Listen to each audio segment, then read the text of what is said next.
Howdy. Welcome. I know this is odd. Uh, like,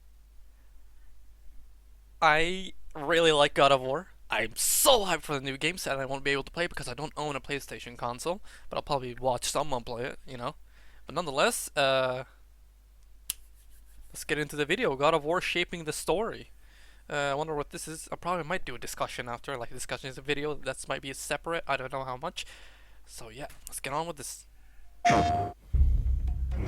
We're coming off of God of War 2018. How do you top that?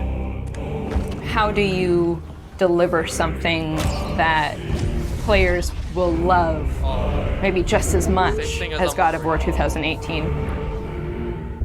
The pressure was tremendous. Of course it would be. Hey, we get to see the map. So good. My name is Ariel Angelotti, and I am the senior producer for Narrative. My name is Richard Gobert. I'm the story lead for God of War Ragnarok. I'm Jody Kupsko, and I'm the supervising dialogue designer. It's my job to shape the story along with our writing team, our narrative director, and game director. As a producer, it's my job to help build a team to create that content, to own the schedule in realizing that content. I oversee the dialogue production throughout the entire titles. Every line of dialogue that you hear, every human vocalization and effort and grunt, our team touches. Damn. So I'm a man now. Every grunt. Like you? No. We are not men. We are more than that. The responsibility is far greater. In the story of God of War 2018, we find Kratos seemingly having turned over a new leaf in the Norse lands. He lives a quiet life, hidden in the woods with his wife Faye and their son Atreus. And the story starts with them mourning her death. And we learn that she made a final request before she passed away. She wanted them to spread her ashes from the highest peak in all the 9 realms. He's scared of being a bad father, a bad influence, and as a result, it's made him an absent father. His greatest fear is that he's passed that evil that's inside of him onto his son. You are too quick to temper. You are rash, insubordinate, and out of control. This will not stand. That scene You was honor so your mother fucking and good. abandon this path you have chosen. It is not too late. They befriend Freya, who is an exiled Vanir goddess who used to be married to Odin. They meet Mimir, the self-proclaimed smartest man One of alive, the best who characters of the serves series. as their guide and their confidant. And they meet the Holdra brothers, Brock and Sindri, Also one of the who best are characters. world-class weaponsmiths who end up their main source of upgrades and equipment. Now, among the enemies they make are the Aesir gods, whose leader is none other than Odin, I want someone Odin we dead. never meet in God of War 2018, but who casts a very long and dark shadow over the 9 realms. There are consequences to killing a god! Why? How do you know? This is also a powerful scene. How do you know? After many adventures, Kratos and Atreus end up fulfilling Mom's wishes, and over the course of that journey, they find out more about each other and about themselves, and finally find a common ground between them. They become the close family unit that Faye hoped that they would become. In God of War Ragnarok, we fast forward a few years, and little Atreus is now a teen, and they're back to hiding out in their home in the woods in Midgard. During the course of the previous game's events, they were forced to kill Odin's grandchildren, Magni and Modi, the sons of Thor. So, Thor Magni's does a lot actually of dead. the lion's share of Odin's dirty work, and as a Modi, consequence, sorry, he's a my very bad. violent, unstable personality. Wait, Modi's At the end of the last game, they were also forced to kill Balder, the son of Odin and Freya, and that has its own set of consequences. He was a very powerful chess piece for Odin, one that Odin is incredibly bitter about losing. Freya has vowed vengeance against them for the killing of her son. Kratos and Atreus didn't want to kill him, they were friends with Freya, but Balder tried to kill her in front of them, and Kratos had no other option in the moment but to kill him to save Freya's No other life, option? even though it meant losing Freya's friendship.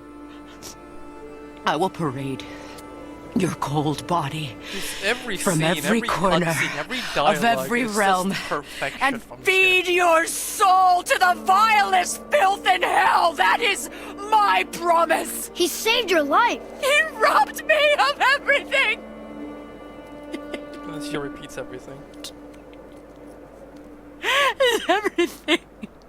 His death is also foretold to bring about Fimbulwinter, which is a brutal 3-year winter that is then followed by Ragnarok.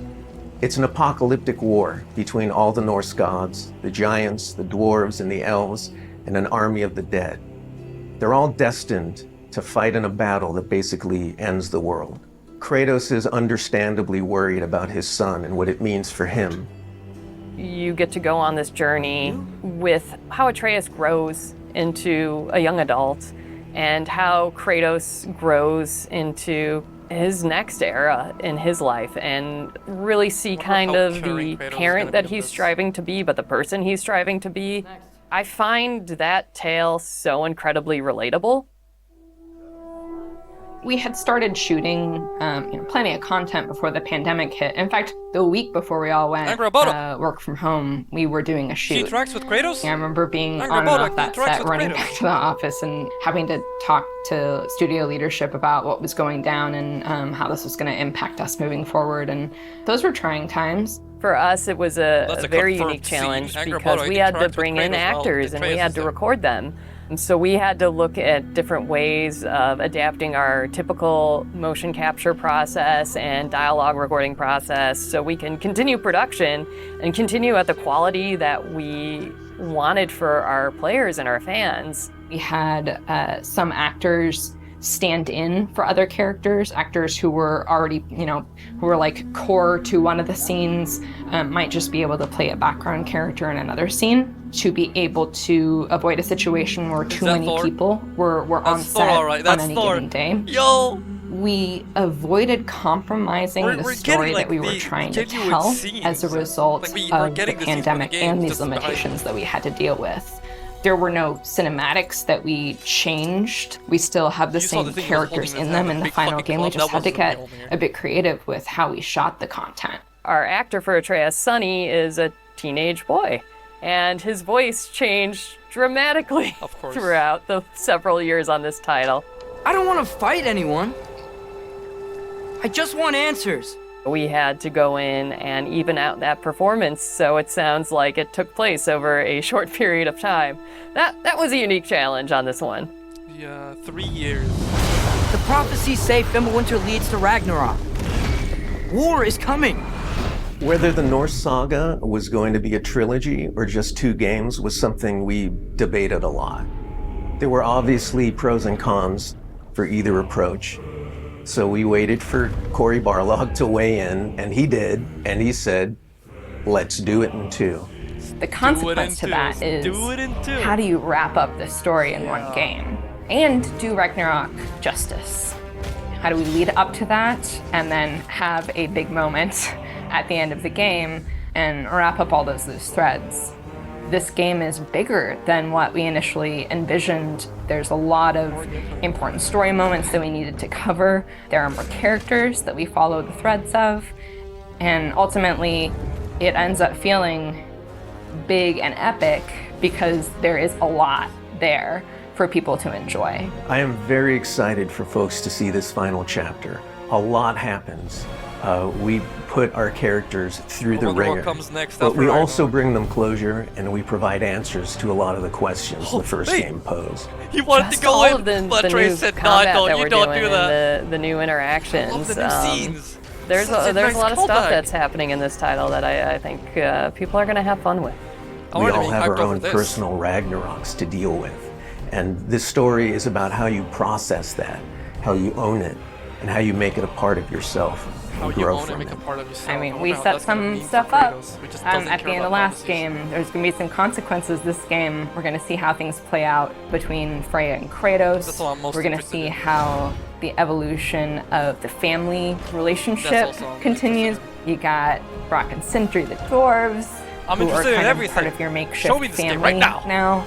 And there's going to be some other characters that we introduce that maybe going to disrupt the balance a little bit. I can't wait until players get their hands on the game or are able to experience how the story unfolds for themselves. We have, I think, an incredibly well-rounded game. Very satisfying combat, beautiful and rich environments to explore, outstanding character art, a lush and moving soundtrack and soundscape. It's the work of hundreds of very dedicated artists, and they all have their own stories to tell.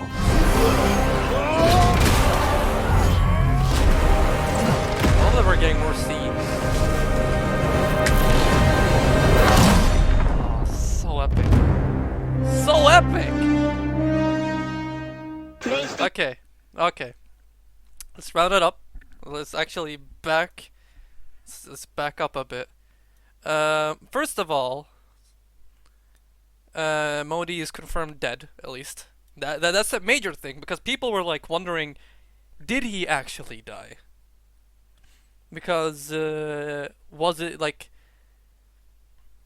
Because we don't know if gods get sent to Valhalla, or they just the Valkyries or whatever they're called weren't really revived at that point, but still. We didn't know if he was genuinely dead or not, but now here it confirms that he is dead, which is nice to know. So it's not gonna be like a Modi comeback. So yeah, we didn't. I have to be entirely honest. I didn't like Modi, and not in the sense he was a bad character. I just didn't like him because how he is. You know, he was just a jackass, which the game actually I applaud it for being able to do, to make me actually feel hatred to that guy. Then we had a scene with Angrboda. I don't know where it is. Oh, yeah, there we go. This, you see how this is in the scene. Angrboda. Okay, let me just mute. Angrboda. She's just casually talking to Kratos, you know. So we know that they're gonna interact with each other. We do know that. I mean, we probably figured that out earlier, but hey, it's nice to see that they're like the trio is gonna be. And one thing I'm super hyped for is Kratos is of course caring for his son and so on and so forth, but he's shown more emotion. I mean, like he's willing to actually wrap his arm around his like son now, put his hand on his shoulder, or you know, show actual affection without being afraid that he might rub some of his like past onto Atreus, which is nice to see. But I wonder how that's gonna translate to the story, how Odin is gonna manipulate that. Which is gonna be also great. Also, I wish to God we get like a God of War 3 end to Odin. Like the thing is, of course, it's gonna be Kratos and Freya the main physical threat, and Odin is in the background. But I hope we get to actually deck his schnoz. I so hope we get to beat the fuck out of him. That'd be awesome. That'd be satisfying.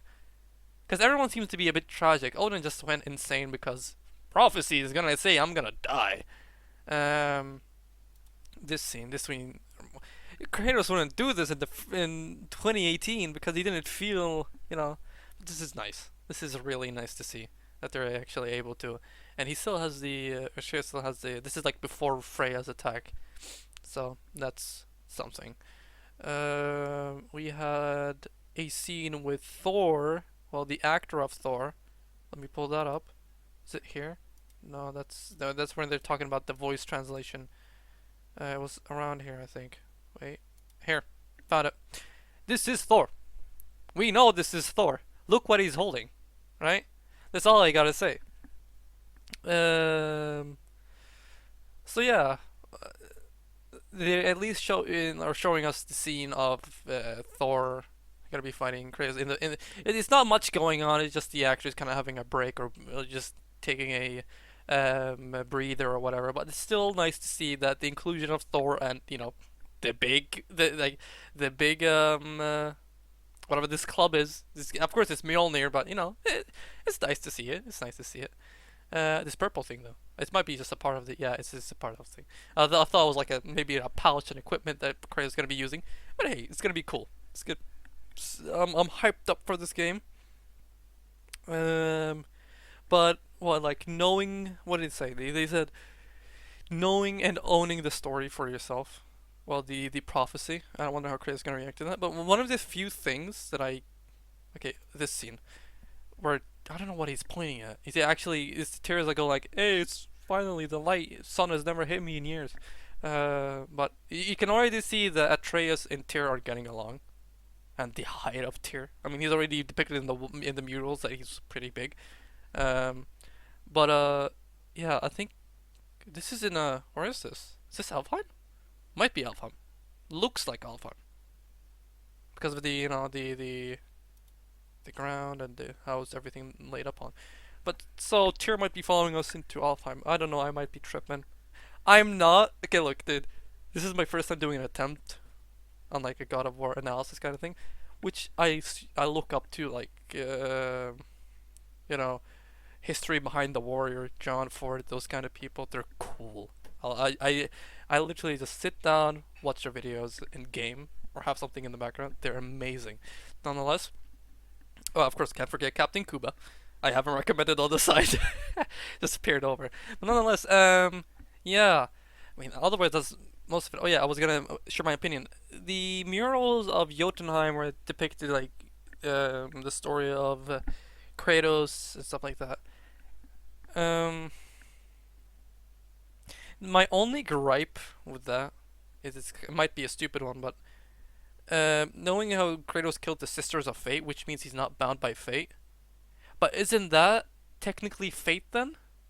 Like the prophecies, like, oh, this is gonna happen. It's his fate to do this. You know, it's. I wonder if there is like some kind of version of Sisters of Fate in like Nordic mythology, or maybe will play a part. Because Kratos, of course, doesn't really. He changed Ragnarok, of course, by just his arrival.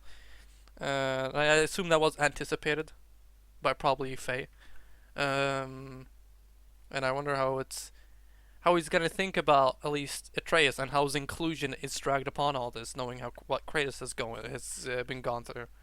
So yeah, nonetheless, that's it for today, and have a good one.